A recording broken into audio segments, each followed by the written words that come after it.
The issue of presidential term limit increment is not coming out for the first time now that it's bringing an uproar into the society. Remember, immediately after the Gen Z's protest, there was this Senator Cherargei who actually brought this as an idea of coming from the 5-year term limit to the 7-year term limit. What was he referring to?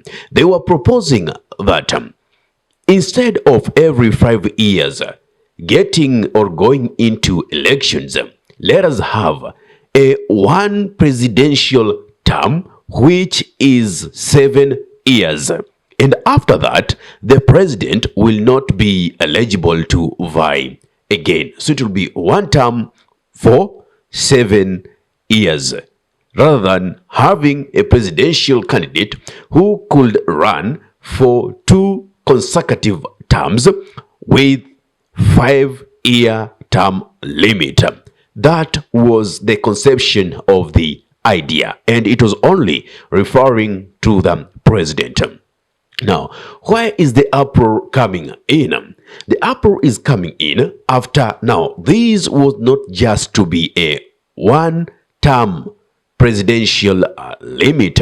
Now, this was to be a 7-year presidential term. Still, he could vie again and go for another 7 years, meaning one president could go for up to 14 years. Now, this was not only for the president. This bill that was before the Senate is targeting your MCAs, is targeting your MPs and the president, meaning that every elective position could be changing only after a cycle of 7 years.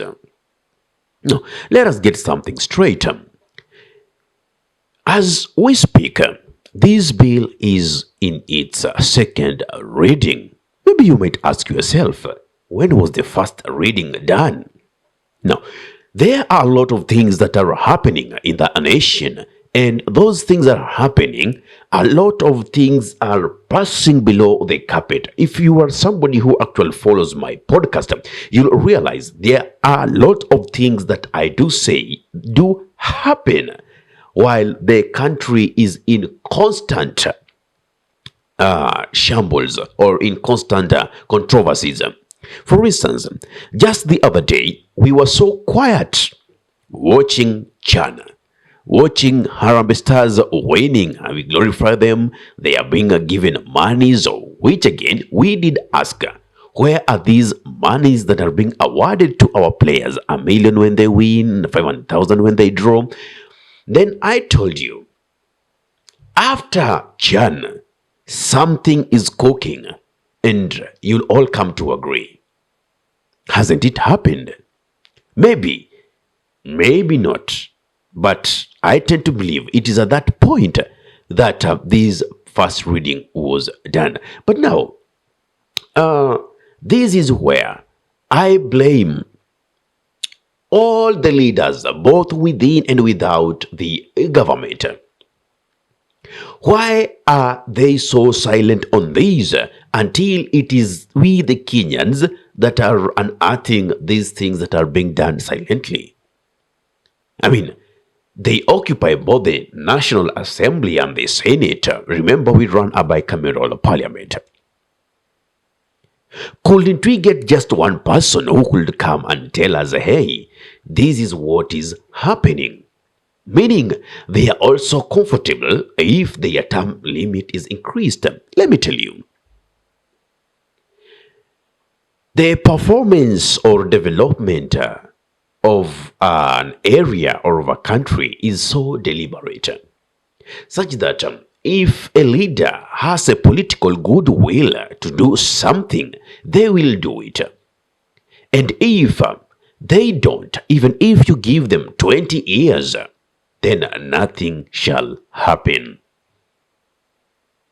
Therefore, even these issues that I see, the High Court temporarily suspended the mandatory use of the EGP Yeah, the electronic procurement system that the president was actually pushing for.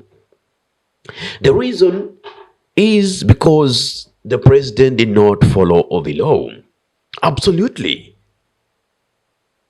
That's a win-win situation for President William Samoei Ruto. That is actually what he wanted.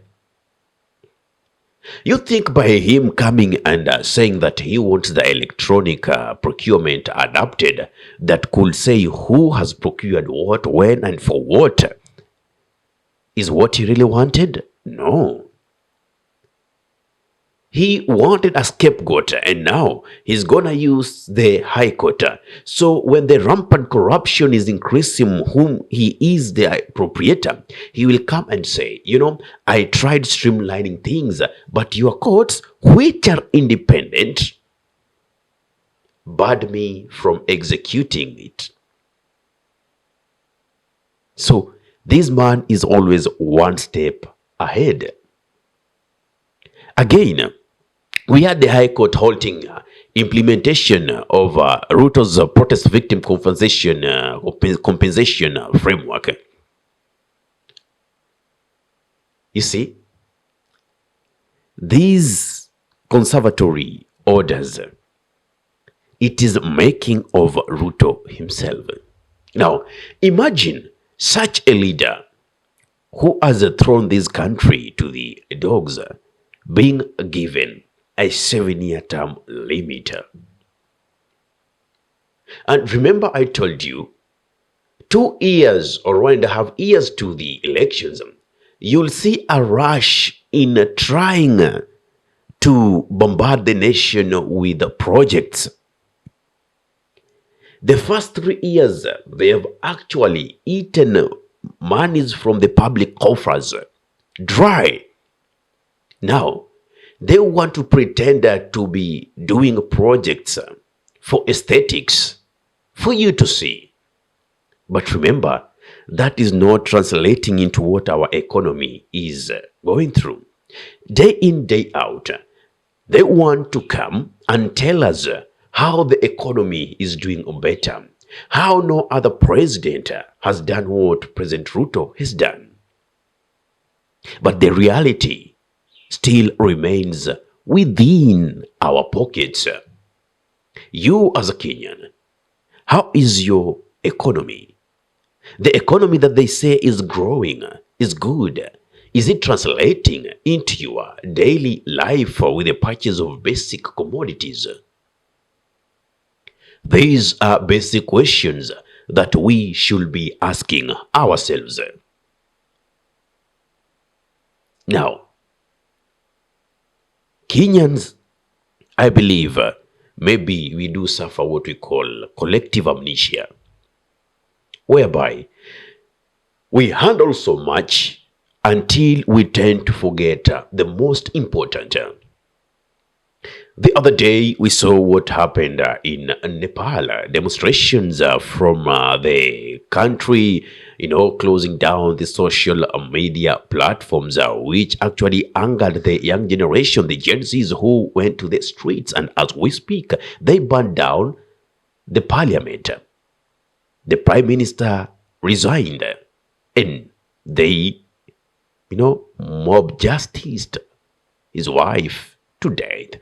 Now, the finance minister was marched naked, frustrated, and now they do say, we want the entire government system down. We want to start afresh. This is a failed regime. And remember, Kenyans, we are sitting pretty watching. I won't tell you what to do, but I believe you know what to do. There is no way day in, day out, we will be having oppressors in the regimes and leaders who are there to amass wealth through all dubious and illegal means. And we smile for them. We are not ready to do that. So it is high time we know that we hold the sovereign power.